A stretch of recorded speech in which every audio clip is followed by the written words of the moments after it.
Welcome to రాజనీతి. వైఎస్ఆర్ కాంగ్రెస్ పార్టీలో భారతిరెడ్డి ప్రమేయం పెరిగిపోతూ ఉంది. కీలక నిర్ణయాల్లో భారతిరెడ్డి భాగస్వాములు అవుతున్నారని ఇవాళ ఆంధ్రజ్యోతి పత్రిక ప్రధాన వార్తగా ప్రచురించింది. భారతిరెడ్డి ఎంట్రీ మీద అనేక సందేహాలు ఉన్నాయి. ఎన్నికల్లో మొన్నటి సాధారణ ఎన్నికల్లో వైఎస్ఆర్ కాంగ్రెస్ పార్టీ ఘోర పరాజయం, తర్వాత ఈ లిక్కర్ కేసులో జగన్మోహన్ రెడ్డి అరెస్ట్ మీద రకరకాల కథనాలు వస్తున్న నేపథ్యంలో భారతిరెడ్డి యాక్టివేట్ అయ్యారని ఈ కథనంలో రాశారు. ఒకవేళ లిక్కర్ కేసులో జగన్మోహన్ రెడ్డి లోపలికి వెళ్తే నాయకత్వ బాధ్యతలు స్వీకరించడానికి భారతిరెడ్డిని సిద్ధం చేస్తున్నారన్న ప్రచారం జరుగుతూ ఉంది. భారతిరెడ్డి ఎంట్రీ ఖరారైంది. పార్టీలో ఎవరెవరు ఏం చేస్తున్నారు, ఎవరి రోల్ ఏంటి, అలాగే పార్టీ అంతర్గత వ్యవహారాల మీద నాయకులతో చర్చిస్తున్నారని ఆంధ్రజ్యోతి కథనంలో రాశారు. దీని మీద ఒక పార్టీలో కలకలం చెలరేగుతూ ఉంది. ఒక రిటైర్డ్ ఐఏఎస్ అధికారి ఫోన్ ద్వారా పెద్ద నాయకులతో సంప్రదిస్తున్నారు, వాళ్ళకి సలహాలు సూచనలు డైరెక్షన్లు ఇస్తున్నారని రాశారు. అయితే భారతిరెడ్డి ఎంట్రీ మీద వైఎస్ఆర్ కాంగ్రెస్ పార్టీలో చర్చ అయితే జరుగుతూ ఉంది. ఒకవేళ లిక్కర్ కేసులో జగన్మోహన్ రెడ్డి అరెస్ట్ అయితే ఖచ్చితంగా భారతిరెడ్డి ప్రత్యక్ష రాజకీయాల్లోకి వస్తారు. అరెస్ట్ కాకపోతే తెర వెనక నుంచే పార్టీలో కీలకంగా వ్యవహరించే అవకాశం ఉంది.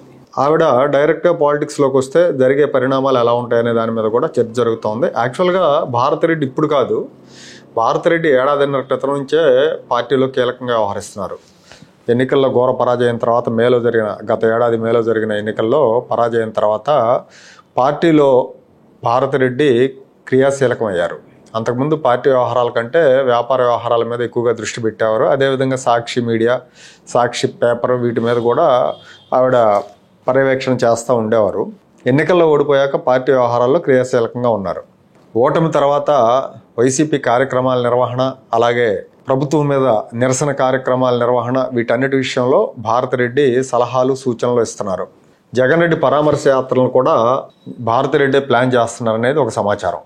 జగన్ రెడ్డి ఆ మధ్య సత్తెనపల్లిలో పర్యటించాడు కదా. పర్యటన సందర్భంగా 2 ఇబ్బందికరమైన పరిణామాలు తలెత్తినాయి. ఒకటి, సింగయ్య అనే ఒక దళితుడు జగన్మోహన్ రెడ్డి కారు కింద పడి చనిపోయారు. దీని మీద వైసీపీ నేతలంతా ఎదురుదాడి చేశారు. అయితే దీనికి సంబంధించిన సీసీ ఫుటేజ్ రావడంతో వైసీపీ ఆత్మరక్షణలో పడిపోయింది. వైసీపీకి నష్టం చేసింది. అంటే జగన్మోహన్ రెడ్డి ఉన్న కారు కింద మనిషి పడ్డప్పుడు ఆపకుండా వెళ్ళటం ఏంటని. అలాగే సత్తెనపల్లిలో రప్పా రప్పా అంటూ వైసీపీ కార్యకర్తలు బ్యానర్లతో హడావుడి చేశారు. ఇది కూడా పార్టీకి మైనస్ అయింది. అంటే పార్టీలో అంత లంపెన్ ఎలిమెంట్స్ ఉన్నారు అనేది ప్రొజెక్ట్ అయింది. జగన్మోహన్ రెడ్డి దీన్ని సమర్థించారు. అయితే పార్టీ అంతర్గతంగా పార్టీలో జరిగిన చర్చలో ఇది కరెక్ట్ కాదు, ఇది నష్టం చేస్తుందన్న అభిప్రాయానికి నేతలు వచ్చారు.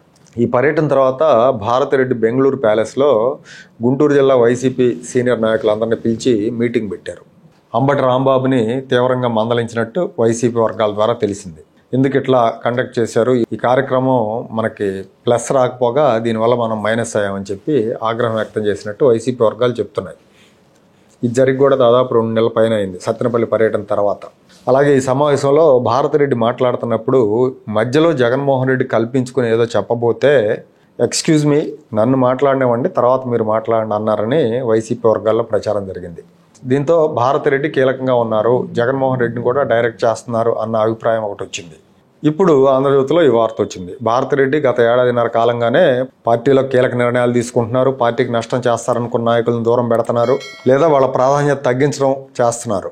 ప్రభుత్వంలో ఎవరిని టార్గెట్ చేయాలి, తన మీడియా ద్వారా ఎవరిని టార్గెట్ చేయాలనే విషయాల్లో భారతిరెడ్డి సూచనలే ఫైనల్ అవుతున్నాయి. అలాగే జగన్మోహన్ రెడ్డి నేతలకు అందుబాటులో ఉండకపోవటం, క్షేత్రస్థాయిలో ఏం జరుగుతుంది ఏంటి అనే విషయాల మీద ఆయన పెద్దగా ఇన్పుట్స్ తీసుకోకపోవటం, శ్రద్ధ పెట్టకపోవటం మూలంగా భారతిరెడ్డి పార్టీ నేతలను సమన్వయపరిచే బాధ్యతను తీసుకున్నారు. రాబోయే రోజుల్లో జగన్మోహన్ రెడ్డి కనుక లిక్కర్ కేసులో అరెస్ట్ అయితే ఖచ్చితంగా భారతిరెడ్డి ప్రత్యక్ష రాజకీయాల్లోకి వస్తారని జరుగుతున్న సంఘటనలన్నీ బలపరుస్తున్నాయి. ఒకవేళ జగన్మోహన్ రెడ్డి అరెస్ట్ కాకుండా రాజకీయాల్లో ఉన్నా కూడా తెర వెనుక భారతిరెడ్డి కీలకం అవుతారంటంలో ఎలాంటి సందేహం లేదు. ఈ రెంట్లో ఏది జరిగినా కూడా వైసీపీ స్టీరింగ్ భారతిరెడ్డి చేతుల్లో ఉన్నట్టే.